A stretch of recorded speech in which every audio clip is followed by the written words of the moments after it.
have this friend I've been talking about off and on, and she asked me to be her advocate, her medical advocate. So I go with her, so now we're slipping through the cracks. You can't just push her off anymore. And that's just how it is. So the other day we were sitting in the doctor's office, right? We're like 30 minutes in the lobby alone.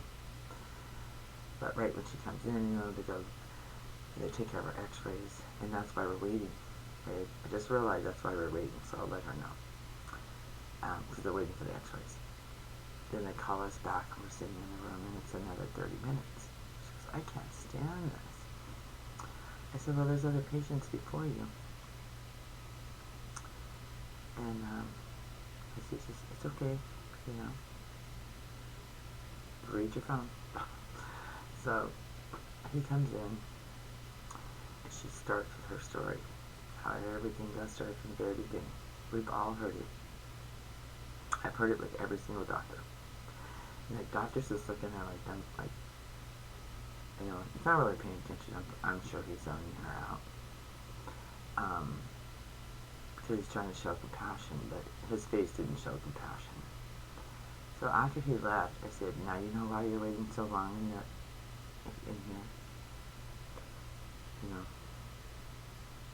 Waiting to see the doctor. And she goes, yes. And I go, so what is it? She goes, well, I had to tell him my whole story. And I go, you think he cared? She goes, no. His face told me everything. People like ourselves, we know. But she didn't care because he made her wait. That's not how we do things. I got a call one time. The guy, he wanted to fix his television. And so I already knew that he was going to be getting a new one. But because he had to wait online for an hour and 68 minutes, I believe it was, he thought he would call up. I mean, we had thousands of calls. My day was like gone.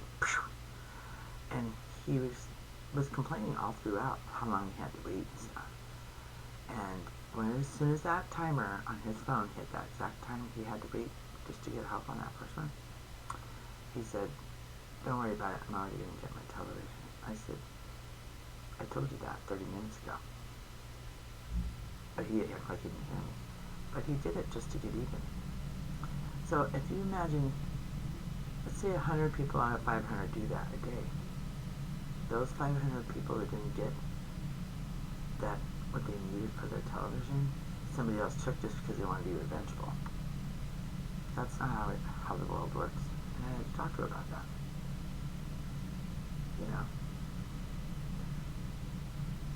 That's not how the world works. And I think personally, I think it's petty. It's petty to do that.